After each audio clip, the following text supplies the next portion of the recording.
NFL fans, welcome back to another episode of the J All Day NFL Show. It's time for my favorite video of the week, our Week 8 picks with scores. This is the video I have the most fun doing with you guys as we break down all of these games. We went 10-5 last week, pretty solid week, not too shabby. We lost. The first two games really killed us, right?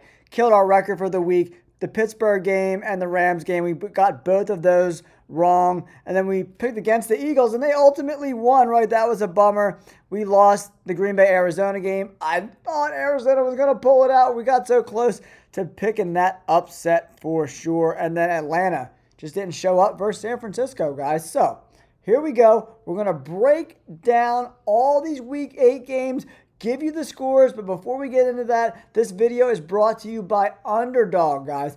Underdog is the spot for fantasy football. You have to check it out, guys. Higher and lower is their gig, guys. And using my promo code JALLDAY, if you deposit $5, you get $100 in bonus funds if you are a new customer. Let's get into the video. NFL fans, let's get right into these Week 8 predictions with scores. But first, you got to hit that like button, and there's a new hype button. Check that out. If you could hit that as well, it really helps us out. Great free way to support the channel. And oh my goodness, guys, my bets last week absolutely crushed it. One of the best weeks I've ever had. Only $4.99 a month if you go through YouTube. iOS, if you do it on your phone, it's $6.99 a month for some weird reason. But if you take a look at your screen right here, just look at all these caches, man. Look at all these caches. Boom, boom, boom, boom. Look at all. This is just in the past week, guys. All of our winning bets. Here it is. Here's our 12x bet here, guys. That cashed plus 1234 odds. $10 bet brought back $126. Man, if you put 100 burger on that one, you made some serious cash. Just look at all these bets, man. And we only lost a couple of bets here and there, and I was able to hedge against most of those anyway, live betting, guys. So there it is. Let's get into Week 8 predictions with scores. Guys, we're going to kick things off Thursday Night Football. Short week for the Minnesota Vikings and the LA Chargers. The Chargers got really banged up in that last week's game against the Colts, right? Minnesota lost a tough one versus the Philadelphia Eagles, but the Chargers have been giving up a lot of yards on the freaking ground there, guys. And I do think overall for this football team, Carson Wentz does come with his flaws, but I think he's the better quarterback over J.J. McCarthy right now if they want to win right now. He did throw for over 300 yards last week versus the Eagles, threw those 2 picks though. They got Blake Cashman back. That's huge for the defense. Hopefully Van Ginkel will be able to play here on Thursday night. We got to keep our eye on the injury report. And Jordan Addison, 9 catches, 128 yards. Jefferson added 5 for 79. Man, the Chargers let a little comeback, but that's because the Colts dealt with some injuries of their own in the secondary, right? The offensive line's just so banged up. Justin Herbert balled out. He threw for like 400 yards. They're not doing that versus Flores' defense, I don't think, in my opinion, right? So right now, I'm going to go with the Minnesota Vikings, 21-13. The fact that the Chargers are favored in this spot, I don't love that. A lot of underdogs have been winning on Thursday Night Football, so I'm going with the Vikings, to win this game outright, and give me the points too. You're going to get 3 points if you want to take the points with Minnesota, but I think they can win this game outright as well. So I'm going to go with the Minnesota Vikings to win in this spot, guys. Next up on our list of games is the Miami Dolphins at the Atlanta Falcons. Remember, there are 6 teams on the bye this week: Lions, Raiders, Rams, Cardinals, Seahawks, Jacksonville Jaguars. Now back to the Miami-Atlanta game. Atlanta was really disappointing versus the 49ers last week. I thought they had a chance to win that game, but this is a get-right spot at home. The Falcons play a lot better at home against this Miami Dolphins team that is super dysfunctional right now. 2 through 3 more interceptions in this past week. They got blown out by the Browns. It wasn't crappy weather, so it is what it is. This team's not very good. But, man, Atlanta is very hit or miss, right? Michael Penix Jr. is very limited in what he can do offensively. He likes to throw the ball outside the numbers, and that's it. He doesn't work the middle of the field at all. And if you want to be successful in this league, you can't just be one-dimensional with what you're doing.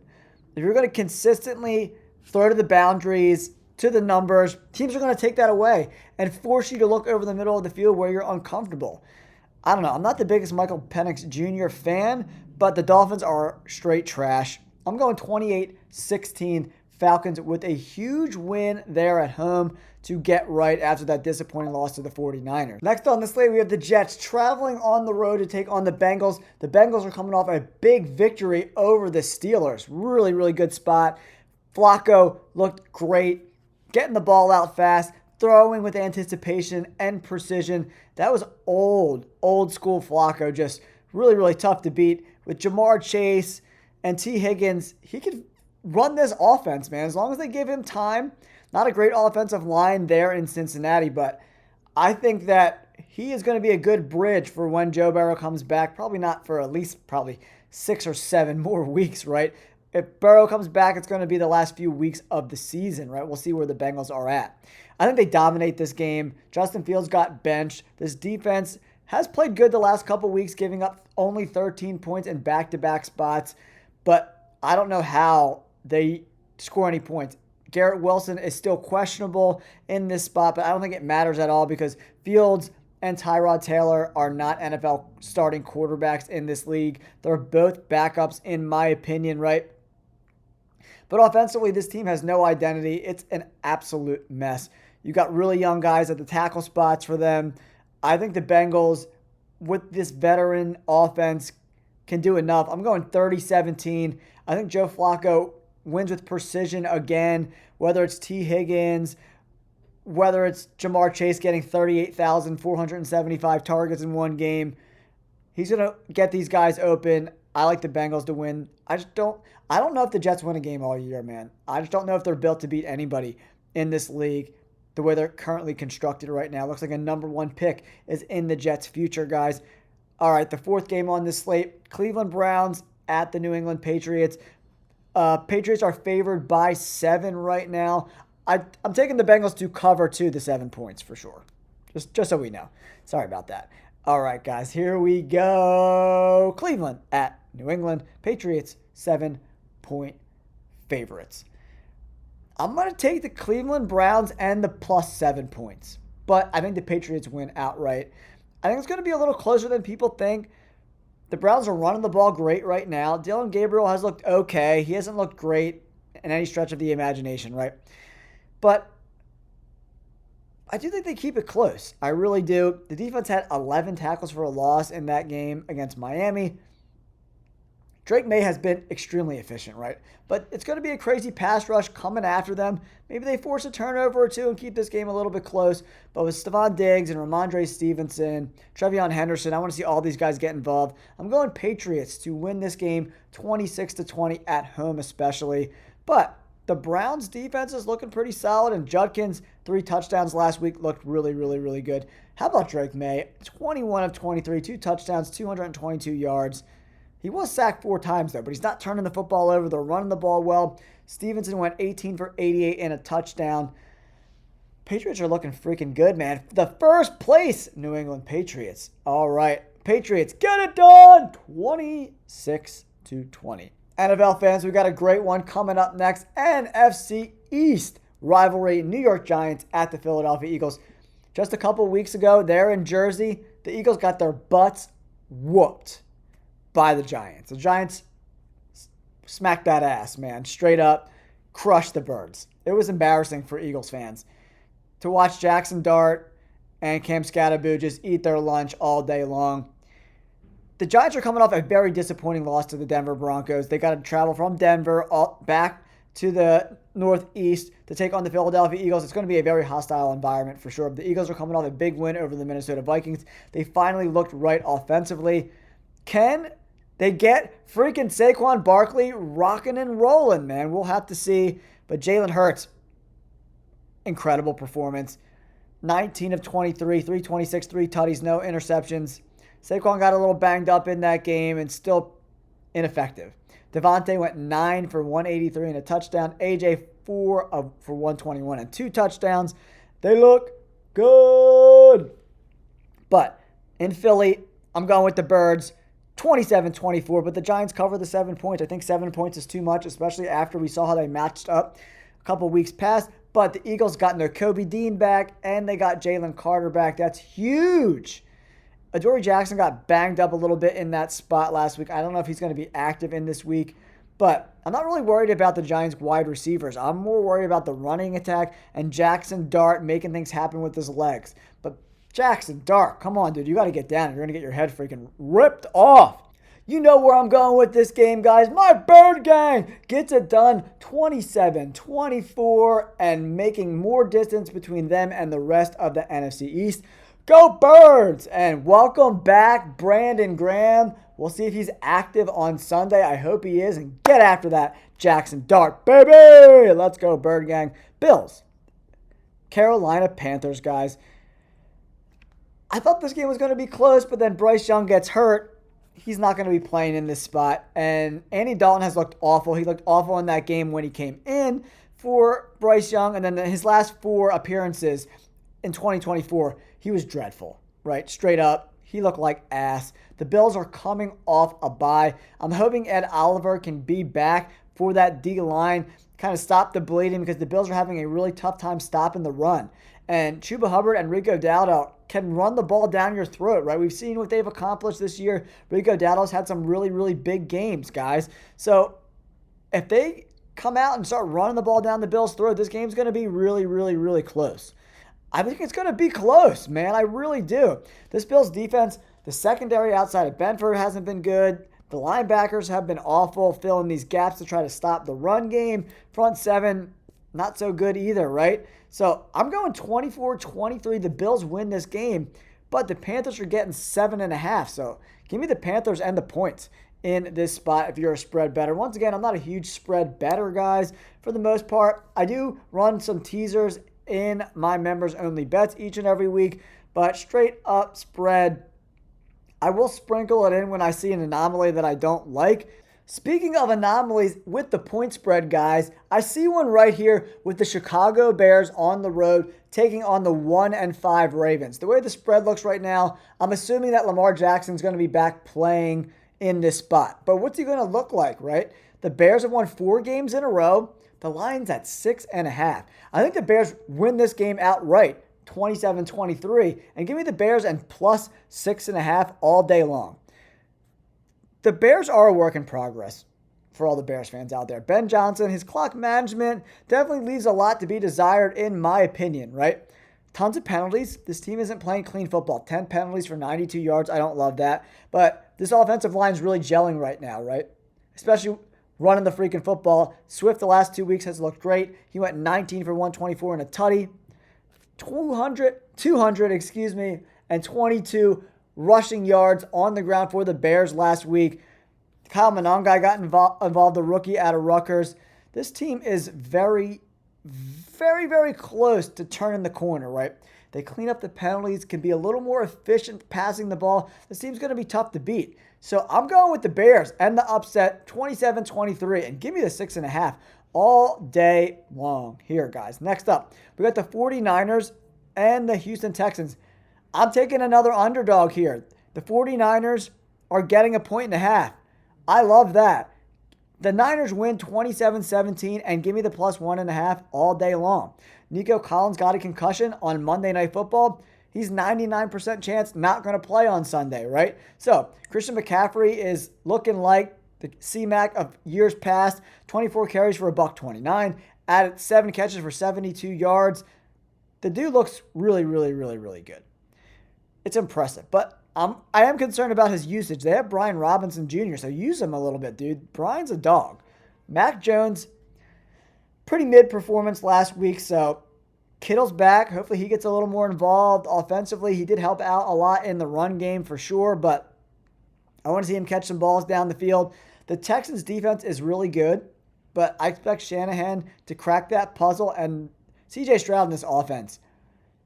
They have no run game at all whatsoever. They're going to be without Nico Collins. I don't love that at all.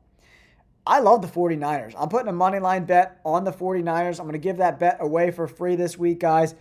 I might even just do it plus 1.5 because the odds aren't going to be that much better the other way without the points, right? So 49ers 27-17. All right, next on this slate, Tampa Bay Buccaneers at the New Orleans Saints. Buccaneers are 4.5-point favorites right now. Mike Evans broke his collarbone. It sounds like he's going to be done for the season. Looks like a pretty serious break. Spencer Rattler was pretty awful last week. He threw 3 interceptions. The team overall turned the ball over 4 times. Kamara, 10 carries for 28 yards. Olave is the only guy that's really good on this team right now. 5 for 98, 2 touchdowns. They got destroyed by the run game from Chicago. They gave up, like I mentioned before, 222 total yards on the ground. And the Saints just lost their Pro Bowl center for the foreseeable future. I think he's actually out for the rest of the season, right? So that's going to affect the run game. I like Tampa Bay to get right after losing this past week in a tough spot, right? I like the Buccaneers to dominate 28-14, and they cover the 4.5 points there, guys. Keep your eyes on Bucky Irving on whether or not he's going to play this week. I want to see him play. Chris Godwin, he just can't stay healthy either. Emeka Egbuka, the rookie, can't do it all on his own. Depending on the health of the Buccaneers, whether or not I'm going to put a bet on this game, but it's probably a game I'm just going to watch. I don't really have a dog in this fight either way. The Buccaneers are on the road. It's a division game. Division games get wonky. Baker didn't look great last week, so we'll see what's up. But right now, I'm going to stick with the Buccaneers 28-14 to get a win. Next up, I'm going with another underdog here, guys. This is the week of the underdogs. Dallas Cowboys on the road taking on the Denver Broncos. The Broncos were getting blown out by the Giants 19-0 going into the fourth quarter. And I don't know if it was an Angels in the outfield type of situation that happened in Denver, but how they scored 33 points in the fourth quarter still blows my mind to this day. But man, this Dallas Cowboys offense is straight cooking with gas. Like lighter fluid gas, man. Propane it up. Dak Prescott's playing at an MVP level, man. Straight up. As much as I hate the Cowboys, mainly Jerry Jones, but I love Dak Prescott. He's a good dude. And he's playing out of his mind right now. Pickens, CeeDee Lamb, Ferguson, Javonte Williams. That offense is tough to deal with. They're running the ball well. The young offensive line is starting to get really healthy. I think they kicked the shit out of Denver, man. Denver's defense was getting shredded by rookies and bum-ass wide receivers and a mediocre offensive line. Embarrassing performance by the Broncos. I don't know if they didn't bring their lunch pails to work or what. But, Dak's going to hang up 35 in this game. And Denver's not scoring 35. They're not doing it. I'm going 35-25 in this spot. 35-25. Dallas is getting 3.5 points too. So give me the points. And I think they win straight up. I'm going Dallas Cowboys 35-25. Yeah, it sounds like a big number, but they gave up 32 to the freaking Giants. And this Cowboys offense is 10 times better than the Giants offense is right now, guys. It's not even close. Bo Nix. It's pretty mid right now, man. The offense has regressed. I thought they were going to take a step forward this year, but they have not so far. Dre Greenlaw got suspended for one game for an incident with the ref. Denver really liked having him back, but he's already getting suspended. All right. Next up, a game I'm not going to spend a lot of time on this week is Tennessee at the Indianapolis Colts. The spread's 14. Colts win and cover 35-13. It's a big number, 14 points, but head coach Brian Callahan got fired. The interim coach didn't get that interim coach bump. Cam Ward doesn't really have a lot to work with. Calvin Ridley's hurt. This team's going to struggle scoring points. They might not even get up to 13. But I'm going to go 35-13, maybe some garbage time points. Kind of wrap that up. But yeah, Colts are going to win again, guys. For Survivor, that's the chalk. I think they cover the 14 points. It might be towards 17 by the time kickoff on Sunday. So if you want to get in on that line, you could even tease it down to like 5 or 7. Looks like a good spot to me. I don't see Tennessee on the road competing at all with the Colts. I think Jonathan Taylor's going to run the ball down their throat. Simmons is hurt on the D-line. I don't know if he's going to play. So tune into my final picks every single Friday, guys. So I do my picks with scores on Wednesday. I do some more deep dives during the week. And sometimes I change my mind. Like I changed my mind to Denver over the Giants. I knew the game was going to be freaking close though, man. But sometimes it happens. More information gets presented to me, or I find little nuggets of information that I have to let you guys know about. But yeah, Colts get it done. They dominate 35-13. Next up, Green Bay, Pittsburgh. This is probably going to be the most competitive game of the week. Packers are favorites, -3 right now, and I think that's about right. Sorry, guys, I got dog hair floating all over my face. All over my face! The Packers are like winning games, but like I'm not impressed watching them. They barely won that game against Arizona last week. They had to pull it out of their ass in the fourth quarter, outscoring them 14-3 in the fourth. Jacoby Brissett was moving the ball effectively versus this defense. The Packers defense needs to step up. The cornerbacks aren't great. Pittsburgh doesn't have great corners. The Packers don't have great corners. But I like the Packers wide receivers more, right? With Matthew Golden and company. The Pittsburgh Steelers have DK Metcalf, but outside of that, there's not a lot to offer, right? So, you know what? I'm going to go with the Packers here in a close one, 23-20.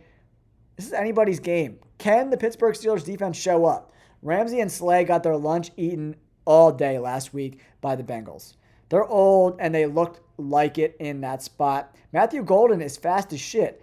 And Ramsey and Slay, I think, are going to have a huge problem covering these young, athletic Green Bay Packers wide receivers. So that's why I'm rolling with the Packers, guys, in this spot. What did I say? 23-20? I think I said 23-20. I don't know, guys. I'm losing my mind here. I'm losing my mind. I shot 5 videos today, and I'm going crazy. Once again, we went 10-5 last week, 72-35-1 for the season. Do me a solid. Subscribe to the channel, guys. 40% of the people viewing these videos aren't subscribed. Come on. Help me get to 30K. Help me get there. And wrapping up this week, remember, we have 6 teams on the bye, so we only have 13 games. Washington, probably without Jaden Daniels against the Chiefs. The line's at 10. The Chiefs win and cover easily. I'm going 30-17.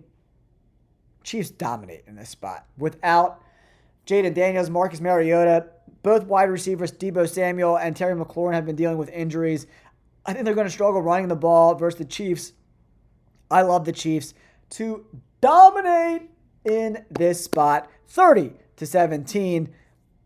The Chiefs' offense is really coming together with Pacheco, Kelsey. We got Rashee Rice back from suspension, Hollywood Brown, Xavier Worthy. Like, man, the tools that are at Andy Reid and Patrick Mahomes' disposal, they could do a lot with this offense. Good luck, Washington. Chiefs, get it done, guys. There are my Week 8 picks with scores. Hopefully this helps you with some of your spread bets, even though I'm not a huge spread bettor. But thank you guys so much for tuning into the channel. I appreciate all the love and support.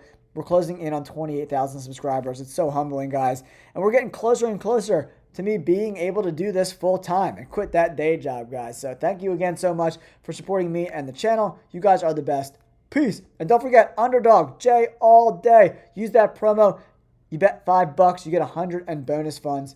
It's a great deal, guys. Do it. Later. Underdog is sponsoring today's video, guys. The spot for pick'ems this NFL season. You simply pick higher or lower on 2 or more of your favorite players to get in the game, guys. Simply choose your entry fee, and for being a part of the J All Day community, Underdog is giving you guys a great opportunity. Use the promo code J All Day. Play $5 to get $100 in bonus funds.